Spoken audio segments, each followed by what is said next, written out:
اللہ تمہیں تمہاری چاہت تب عطا کرتا ہے نا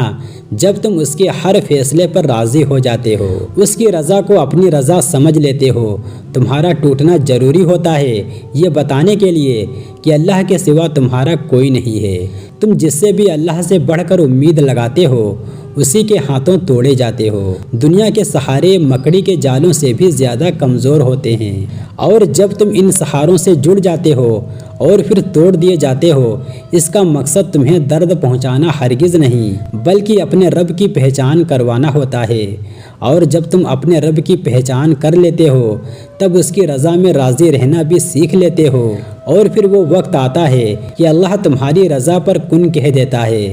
پھر تمہاری خواہش ادھوری نہیں رہتی۔ ایک وقت ایسا آتا ہے کہ انسان کی زندگی میں جب اسے اللہ کی رضا پر اپنی مرضی اور اپنی خواہش اور اپنا اختیار قربان کرنا پڑتا ہے، اور جو اس رب کے قریب ہوتے ہیں ان کے لیے سب آسان ہوتا ہے، اور جنہوں نے سر جھکانے کی مشقت نہیں کی ہوتی ان کے لیے زندگی عذاب بن جاتی ہے۔ اس دن تمہاری ہر پریشانی، ہر دکھ ختم ہو جائے گا جب تم دل سے اس بات کو تسلیم کر لو گے کہ ہر کام اللہ کی رضا سے ہوتا ہے، اور معجزے بھی صرف اسی کی زندگی میں ہوتے ہیں جو اپنے کامل یقین اور صبر کا ساتھ اپنے رب کی رضا میں راضی ہو کر چلتے ہیں۔ اور اگر تم نے اپنی ہر خواہش کو صرف اللہ کی رضا کے لیے چھوڑ دیا ہے تو خوشخبری ہے تمہارے لیے، وہ رب تمہیں اس خواہش سے بھی بہترین عطا کرے گا۔ نبی کریم صلی اللہ علیہ وسلم نے فرمایا،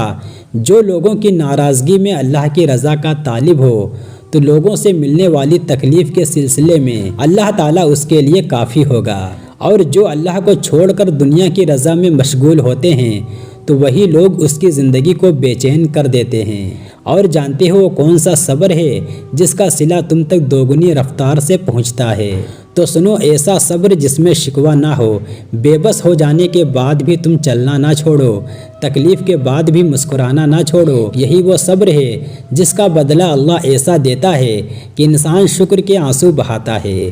اور جو خواہش آج تمہیں سجدہ کرنے پر مجبور کر رہی ہے وہ اللہ کی طرف سے اشارہ ہے کہ قبولیت کے راستے کھل رہے ہیں، اور کتنا خوش نصیب ہے وہ انسان جو اللہ کے قریب ہونے کے لیے عاجزی کے صفات سے جڑ کر رحمتوں کے خزانے لوٹتا ہے۔ اور جب تم صبر کرتے ہو تو اللہ تمہارے صبر کے صلے میں اکثر اپنی مدد بہت طریقوں سے بھیجتا ہے۔ کبھی وہ کسی مخلص انسان کے ذریعے سے تم سے رابطہ کرتا ہے، کبھی وہ تمہارے دل میں بار بار خیال ڈالتا ہے، اور جب کبھی تم محسوس کرنے لگو کہ دل میں بے چینی بڑھنے لگی ہے اور مایوسی تم پر چھانے لگی ہے تو سمجھ لینا کہ یہ اس بات کا واضح اشارہ ہے کہ وہ مہربان رب اب عطاؤں کے در کھولنے والا ہے، کیونکہ جہاں پر تم بے بس ہو جاتے ہو اور تمہاری امیدیں ختم ہونے لگتی ہیں وہیں سے اس رب کی عطائیں اور اس کا نظام شروع ہوتا ہے۔ سنو، اگر آج تمہیں ان آزمائشوں اور ان دکھوں کا سامنا کرنا پڑ رہا ہے تو بہت جلد تم رنگین بہار بھی دیکھو گے۔